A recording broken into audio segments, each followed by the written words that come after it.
Episode, a routine bit of filming outside Bexley Heath Police Station turned into a textbook example of officers stretching their authority, misquoting legislation, and politely but firmly being corrected on public rights. Yeah, this one's gonna get troublesome. I already know what's gonna go down. Look at no particular reason, just because this is what I've chosen to do today. Would you mind identifying, please? PC Dean. Okay. Code number 17920. Thank you. And yourself? Okay? Why are you lot all coming out like this? You're making me feel nervous. Because when people start filming. All right, pause right there, because this is where a simple camera turns into a full-blown power struggle. What starts as peaceful filming outside a police station quickly escalates into terrorism talk, legal bluffing, and officers stretching the law like it's made of rubber. No crime, no suspicion, just a camera and some very uncomfortable authority figures. Stay locked in, because this exchange exposes exactly how fast public safety can turn into pressure tactics. Hint at a serious implication and potentially justify a stop and search under terrorism legislation. Okay. Okay, but mainly because the majority of people come around, they like to film our cars, know what our registrations are, know what our police officers look like. What? Okay? Okay. No procedures for getting in and out of the building safe and securely. So that in that way, they can potentially perform a terrorist attack, okay, and have it all on recording. So that's why we come down and we like to check to make sure why they are. So you asked me to identify myself. Yeah, I'm not going to identify, no. No. Why is that? I'm not required to, I'm not committing any offence. You're not required to because you're not committing any offence. Yeah, absolutely. However, you are in a public place. Absolutely, okay? Exactly. So under Section 50 of the Police Reform Act, okay, you could be required to identify yourself with name and address, or you could be arrested. Okay, if your what if I'm believed to be antisocial? So am I behaving antisocially? The officer brings up Section 50 of the Police Reform Act 2002, which gives the police power to require your name and address only if they reasonably believe you're engaging in antisocial behaviour. Antisocial behaviour, however, is behaviour likely to cause harassment, alarm or distress to members of the public, not just standing outside a police station with a camera. Filming in public is not, by itself, antisocial behaviour. It's perfectly lawful unless your actions are actively causing harassment, alarm or distress.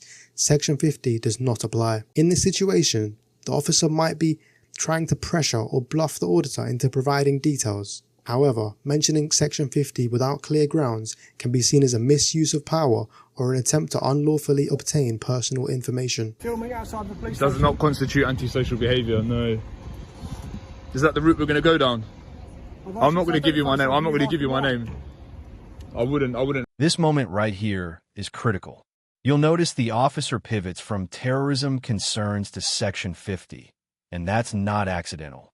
When one justification fails, another often gets thrown in to maintain control. But Section 50 isn't a fishing license. It requires reasonable belief of antisocial behavior, not hypothetical discomfort or imagined distress. Filming alone doesn't meet that threshold. What's happening now is pressure through confusion, hoping the auditor second-guesses himself. And when that doesn't work, watch how the narrative shifts again from antisocial behavior to private property. That constant goalpost moving is a major red flag. Let me ask you, if officers can't clearly explain which law applies, should they really be threatening enforcement at all? And even Section 50 of the Police Reform Act 2002.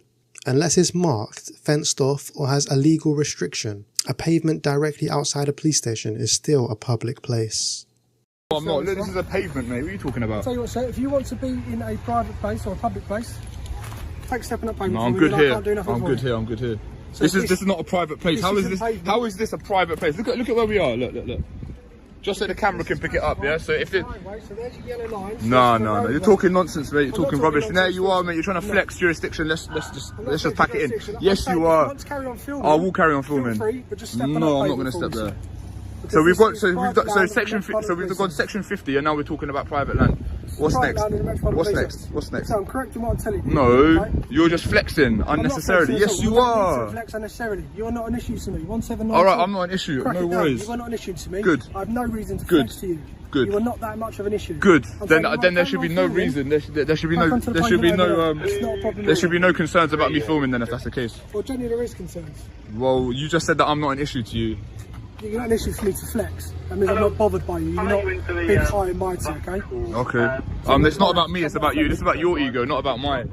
Not about your... Yeah, of course it is. Your ego needs to be approved and swept and fucking stroked because you're standing... Did you just swear? Because, yeah, I did just swear. So you just... in a public place. Yes, of course you're in a public place. You just committed Section 5. I'm not in a public place. Hold on. Dean, bruh. Pack it in, mate. Pack it in, mate. Pack it in, mate. Mate, pack it in right now. Don't swear again. We're all in a public place. This is all public. Private. This is all public. This is all publicly accessible. Show me where the boundary is that denotes public and private. No, double yellow line doesn't denote private property. Dean, mate, you're digging yourself a hole. You're digging yourself a hole. You just swore. You started with Section 50. Then you're saying private property. Even if this was private property, it's a civil matter. This is publicly accessible. This isn't private property anyway. This is private mate. Land, this This has not been good. Mate, this ain't good. Okay. Why are you swearing? Can I swear? Can I use the F word? You can swear if you want to. So I can say fuck, yeah? Congratulations. Fuck. Yeah, no, I feel good, yeah. Well done. Okay. Just we'll carry through, we've got no paper. And you did swear in a public place. Private. This ain't private, mate. No, it's not.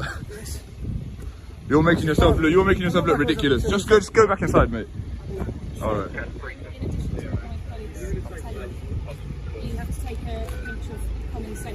I don't have to take a pinch of nothing. I don't have to take any advice from any of you. I'm in a public place filming, which is lawful. And you've tried to threaten me. Yeah, you have. Yes, you have. You haven't educated me. I'm educating you right now. Go on. With you standing so close to the entrance... I'm not obstructing you, am I? No, but you need to listen. With you standing so close to an entrance, filming, that poses security questions for us, okay? There are people who wish to do the police harm. Okay, I'm not one of those. Okay, but we don't know that, do we? Well, you have to go based on what you do know. You haven't identified yourself. So I don't need to. Treat you as an unknown risk, so we don't know. Why am I at risk? This is a camera. Because you're... The phrase unknown risk is downright dangerous and not a legal standard. The police must base their actions on reasonable suspicion of wrongdoing or threat, not just uncertainty. Treating everyone as an unknown risk dangerously blurs the line between lawful policing and arbitrary suspicion, which is violating basic human rights. An unknown risk. Common sense. Based on what? If an old granny was filming here, would she be an unknown risk? You're not letting me finish, so that you can't understand my point. Okay. By you standing here, common sense would dictate that poses a security risk. Why? Is the building not secure? Like, you lot are armed, like you've got a taser. Like, what sort of security risk is it? Standing here constantly, filming cars coming in and out. Marked cars that are paid for by the taxpayer. I've got every right to film them. Right next to where gate opens in and out. Like I said, you're an unknown risk. You've got a bag. We don't know what you've got on you. You could run in. You could have something on you that we don't know. Yeah, well, so that's why. I mean, there's lots of members of the public that have stuff on them that you don't know. I know, but they're not. Are they all unknown risks as well? Yeah, well, I can be here. Everyone's an unknown risk. Everyone's an unknown risk. We don't live in a police state where everyone's an unknown risk and you're constantly doing surveillance. What sort of you lot have been brainwashed or something? I'm just a member of the public. Chill out. We're not all unknown risks. What are they teaching you in training? Unknown risk. Is this a police state? Do you have to spy on each other? All like, we all have to like snitch on each other? What's going on here? Like, what is going on here? So we have to manage risk. So we always have to manage risk, and that's why we have to do unknown risk and known risk. No. So anything that we don't know is unknown to us, so we have to treat it with an element of caution. Okay. Yeah? That's fair to say, isn't it? That's a common sense approach to this. And because we don't know you, you've not identified yourself with us, we don't know the risks that you pose. Would you identify yourself? Yeah, I'm PC Cook, okay. 1654. Sure. Yeah? And I'm just talking to you like I would to anybody else. Alright. And that's the point I'm trying to impress to you today, sir, that's all. Okay, now what? Well, like my colleague said, because we don't know you, we don't know the risks, we are going to just ask you to move on to the public point. This is public here. I guarantee you 100% this is public here. But with your proximity... And even if it was private, this is publicly accessible. Look. Just for some context, right? He's saying this yellow line denotes where it's public, where it's private. So how could this possibly be private property? Even let's say hypothetically it was private property, yeah? Who owns this property? Does the Met Police own this property, or would they hypothetically lease the property? Owns this property. No, they don't. Okay, right. So who pays for the council? How's the council funded? I'm pretty sure this is leased anyway. I'm pretty sure the Met don't own this. This was gifted to us. So you know that for a fact, do you? Well, you got flowers on your radio. Why not? I'm asking why. If you went into a shop if you went into a shop and they had a counter with no barriers either side, you would know that Yeah, that shop's not paid for by the taxpayer. No, but behind that kiosk area, even though you can access it, is an inaccessible point. That's another common sense approach. So you can see that from there to here, and then this bit here, common sense would dictate that this is not a public part of the domain. Yeah? Okay, well this is all paid for by tax money, so. But you have to, you understand why we're talking. You understand how like fiscal policy works. So the government tax, and then they spend on public services, and this is that. Does that make sense? Yes, that makes sense. Yeah, so it's a fiscal policy, it's the economic policy, right? So it dictates how spending and taxation works. Okay, I'm not here for a lesson, I'm just trying to talk to you. Right. And I'm just trying to explain to you. As a person, yeah. From a person to a person, why we are managing the risk of somebody standing by the entrance that's constantly used to a police station. Okay, have I satisfied that I'm not a risk? Well, no, because Alright, well how are you going to satisfy it then? Well, we're just... Just remember, everything I'm doing right now is perfectly legal, so just remember that. And it's not antisocial. Well, why did you backpedal on that? I didn't backpedal. Yeah, you did. But why are you not nicking me under section 50 then? Because I've got no reason to nick it. It doesn't mean backpedaling. Okay. I'm trying to approach you with common sense. I don't like to unnecessarily criminalise people. Oh, thank you. Good, So, good. Me and my colleague have tried to appeal to your common sense nature, but clearly... Good. I'm happy that you're not. I'm happy that you're not criminalising people. That's good. You know of any officers doing stuff like that? Do I know of any officers Yeah. doing unnecessary criminal? Yeah. Never heard of that. Right, good. Good. Why? How can you? You know you swore in a public place as well. I didn't swear. Yeah, you did. I did not. And if that has offended you, then I do apologise, but I did not swear in a public place. You did. You said the F word. I've got it on camera. I swore, but I'm not in a public place. All right.